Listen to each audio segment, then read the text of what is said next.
St. John Climacus, St. John of the Ladder. One of the Sundays in Lent is dedicated to him. And if we had the icon for that Sunday, I would show it. The icon is an interesting one. There's a ladder going to heaven. And St. John is down at the bottom, sort of pointing upwards and sort of like he's giving a little lecture or talk. And these monks are climbing up this ladder to heaven. Jesus is at the top, sort of looking down at people. And the devils are sort of tormenting these monks that are working their way up the ladder. And some of them fall, especially, presumably, the ones who've let their eyes drift away from the goal, being Jesus at the top of the ladder. Is that a good description of the icon? Are you familiar with it? Okay. All right. So this guy, St. John Climacus, there's a biography. Well, a lot of people think it's bogus, but the story is that the guy lived from about 580 to 650, right? So this was about the same time as Muhammad, when Muhammad was living and was active, right? Roughly the same time period. The story, the official story, is in 16, he came to the Sinai Desert, right? And he lived with his spiritual father, Abba Martyrius, for 3 years. And then I think Abba Martyrius died. So he lived under the tutelage of a spiritual father for 3 years. And the official story is that he then went in solitude, lived alone for 40 years. And finally he was elected abbot of the main monastery at Mount Sinai. I think that's St. Catherine's, which is still there.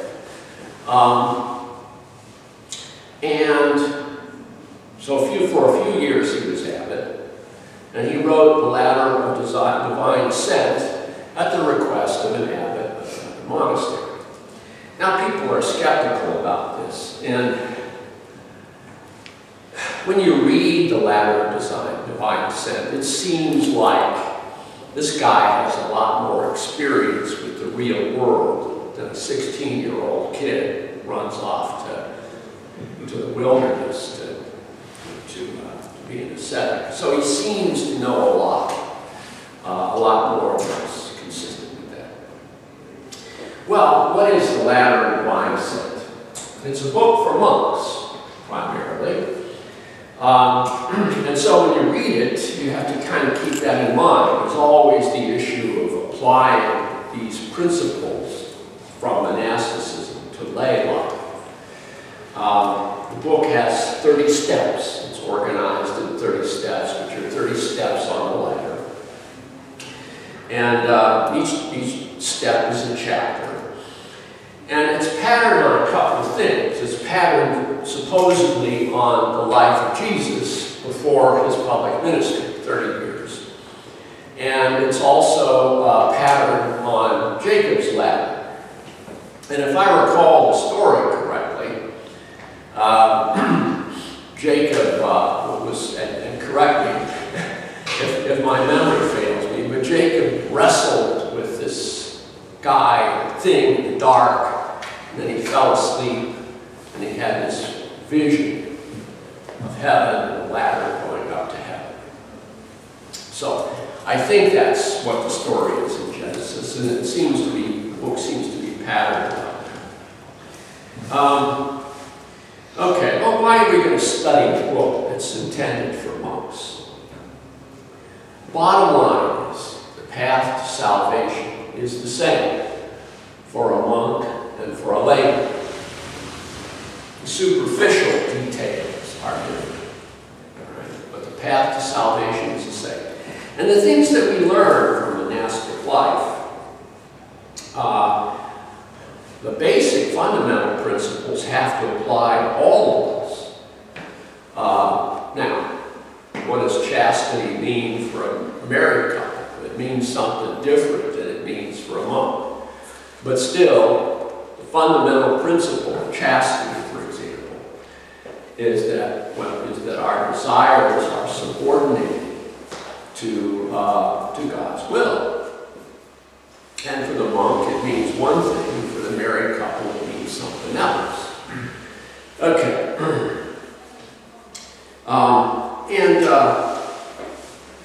St. John makes it very clear that that there's no guarantee of salvation in the monastic life, and that it's quite possible to attain salvation in the world.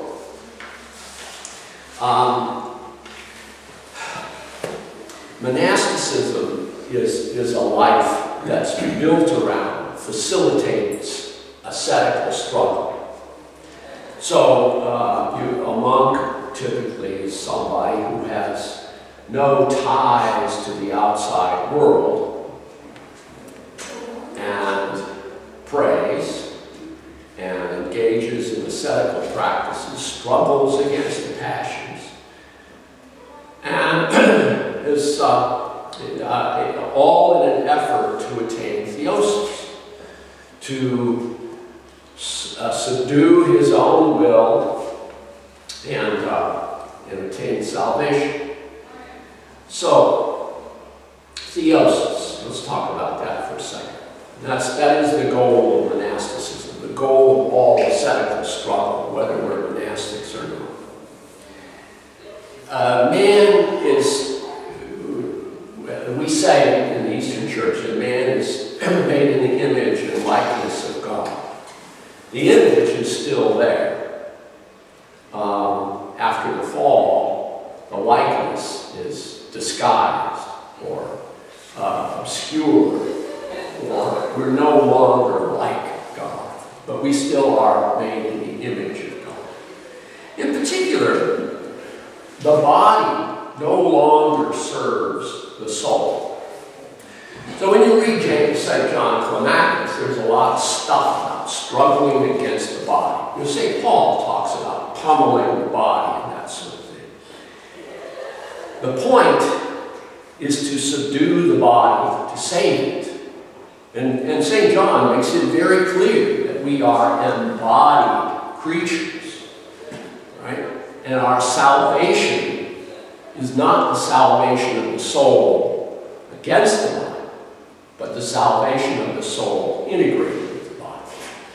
And so as far as the body is concerned, it's in rebellion. And so ascetical practices that have to do with the body are all oriented towards bringing the body back into an ordered relationship with the soul. Now, it's not only the body that's an issue, because a lot of the passions, we'll talk about what passions are in a moment, but a lot of the passions,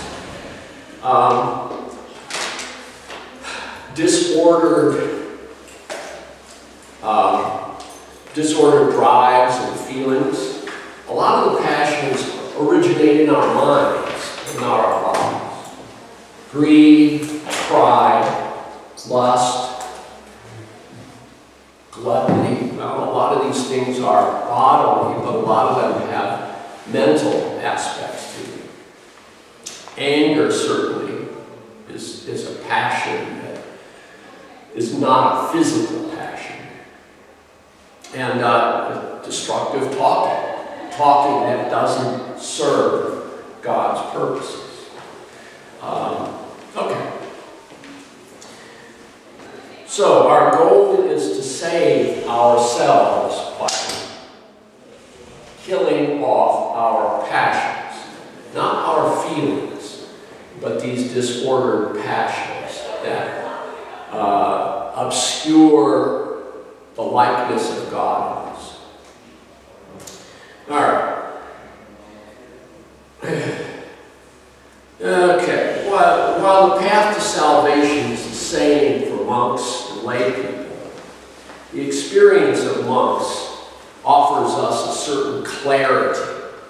The issues become very clear when a man goes to a monastery, a woman goes to a monastery and engages in direct ascetical struggle. It's a life without the complications that we lay people deal with, right? Family ties are not an issue. A monk doesn't need to worry about earning a living to support his family, that sort of thing. So all these things are sort of stripped away, and the life of a monk is kind of a laboratory. It's a controlled experiment where the issues become crystal clear. And then the task is to take what monks know and can teach us and apply it in our lives, which is a tricky business, actually. Okay, so monastic life is human life stripped to the basic essentials in order to remove any external obstacle or confusion about the path to salvation. So this explains celibacy in monk, fasting, solitude, unceasing prayer. In fact, if you look in our prayer books for daily prayers, these prayers are mostly written by monks, and they're universally applicable. You know, they don't talk, so they're prayers that can be used by children or parents, spouses, managers, anybody, invalids. So these prayers are all very generic and general, and they come out of monasticism because monasticism is a life stripped down to the bare essentials.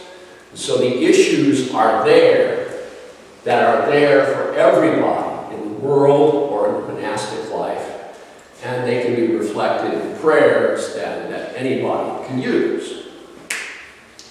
Okay. What's unique about John Climacus? Well, he seems to have a lot of insight into human psychology, his own psychology and the psychology of others. He seems to have had a rich experience of worldly life, even though his official biography doesn't indicate that. So that's why people are skeptical. So he's keenly observant of himself and others, and he always has a kind of generous spirit about this. So there's not a kind of Phariseeism or bitterness or judgmental character. We're all on this path, and he's honest with himself and honest with others about it. Okay, the structure of the 30 steps. Okay, the first three are the first steps in the spiritual life. And if I get around to it, I'll talk about those today. 3 steps are renunciation, detachment, and exile. Now, these ideas are all closely related. In a sense, they're sequential. And we'll get back to that in a minute. Steps 4 to 7 have to do with fundamental virtues, like, for example, obedience. So steps 1 to 3 have to do with starting out, what it takes, what it means to follow Christ. And then 4 to 7, the virtues, first one being obedience is number 4. Then the bulk of the work, steps 8 to 23, have to do with the struggle against the passions, both physical passions and psychological passions. In fact, there's probably about 2/3 psychological passions and 1/3 physical passions. Then steps 24 to 26 have to do with higher, what someone calls higher virtues. These are the virtues that bring a monk who's making progress against struggles and issues bring him closer to God. So those higher virtues, simplicity, humility, and discernment, being able to figure out the will of God and understand it. Well, all right, where are we? We're probably all operating in steps 1, 2, and 3. We're all struggling with what it means to renounce the world and to detach ourselves from worldly concerns, to put God first. Okay, now comes the good stuff, sort of. You know, if you're interested in just being spiritual and reading spiritual books, after all this struggle and such, John comes to things like stillness, prayer, what he calls dispassion, which is not being subjected to the passions, and love. And that's at the end. That's at the end of this long struggle ladder. And in a way, that's some of that stuff is what's really unique about the unique contribution of St. John Climacus is at that level. So the good stuff comes at the end. And I suppose that's how it is. The reward of a long and difficult ascetical struggle is the good stuff. Is to know God's will, to be able to pray, to achieve a certain kind of stillness in God's presence, and ultimately, God is love, to attain love. Charles, yeah. Can you define the word ascetical? Oh, okay.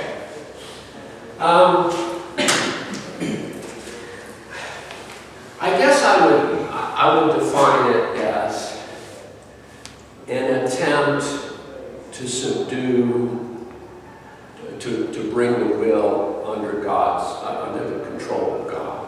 So, there is nothing wrong with eating meat. Meat is wonderful. Meat is a gift of God. We do not eat meat during fasting periods to bring ourselves closer to God, because our appetites are a barrier. You know, we are dominated and controlled by our appetites. Meat is good, but eating meat, but the passion to eat meat is something that distracts us from God. All right, so we need to look at ourselves as beings that are swept this way and that by our whims and the things that we want. Right? So, and the things in our environment. So ascetical struggle might mean, for instance, not using the car radio, and instead using the time to do the Jesus prayer to the extent you can while you drive. Not because there's anything bad necessarily on the radio, but because we are indulging in appetite that may distract us from the goal.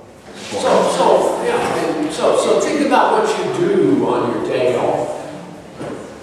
You know, you pamper yourself, one thing after another. All these things are good, but they are all sort of distractions from the real issue, which is to follow Christ. Yeah. I was reading a book and it's talking about the same things, to do small things, to train yourself, to put your own will behind. One of them was, if you feel like you want to look at the clock, then don't. You don't realize how many times a day you look at the clock just, you don't need to know what time it is, but you do it. So even little things like that, once you conquer the small things, you can go on to... Yeah, I hold curiosity. Some people indulge in talk. You know, you read St. James, and he makes a big issue about talking. And I think Jesus somewhere says we'll be accountable for God, for every word and thing that we say. So, what happens when we sit and just sort of foam with the mind, and babble, and that sort of, well, you know, so, and everybody has their own struggle. But you know, my students at the university, as soon as my class is over, they're out in the hall, they're on the cell phone. For what reason? I don't know. So it's not my particular challenge too much. But I have bigger challenges, let's put it that way, than to keep my mouth shut. But we're accountable for everything we do. Read the Psalms. There's not much in the Psalms about chastity. There's a lot in the Psalms about sinning with words, deceiving others, condemning others, careless talk. The Psalms are full of it. And St. James talks about what? The tongue being a fire, tinder, something that can cause enormous difficulty. So, all right, we all, you know, even an introvert like me, I like to talk with my wife, sit, babble, and talk about funny things, and that sort of thing. And, well, okay. It's a matter of talking. Talking can be a passion, it's an indulgence that can distract us from the real issue. And also, and that at best. And at worst, we can say all sorts of things that do tremendous damage. Okay, so renunciation, the first step. This is the decision to choose heaven versus this world, the world that's passing away. So it's a fundamental decision, choice. A man cannot serve two masters, right? God or mammon. You'll hate the one and love the other, or love the one and hate the other, right? And mammon is money. And money is a substitute for all the power, prestige, pleasures that money can buy. But if we live for that, we are not living for heaven. So, the first step is to renounce this world. We continue to live in it. We do battle against the body, but out of love for the body.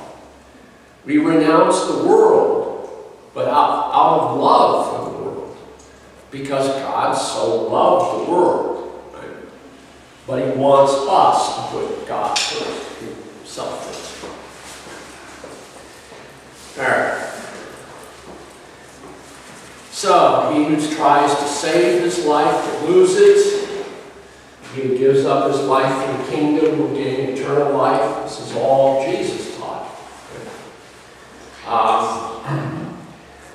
So do we take up our cross daily and follow Him? Taking up a cross. Okay. Or do we chat with our neighbors? Alright, so do we choose the narrow way that leads to life, or the easy path that leads to destruction?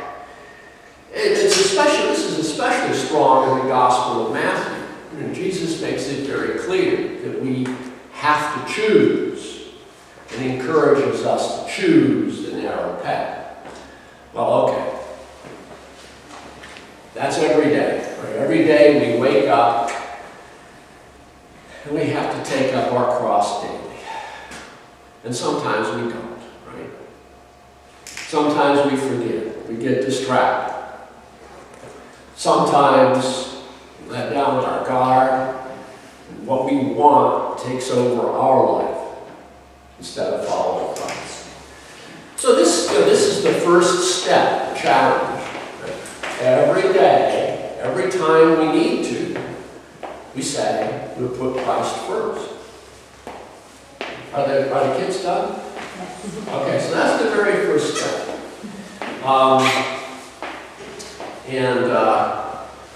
Let's see. Now, I'm going to just read something from the Latin. This is where, sort of where John Climacus begins. The true servant is one who has done and is doing God's will without hesitation or pause. The useless servant, on the other hand, is one who has thought himself worthy of the gift of baptism, but has not guarded his covenant with the Lord. One may be called a Christian because of his baptism, but if he does not live according to God's will, he has become a useless servant. So, that's the first step. We spend our whole lives on this first step.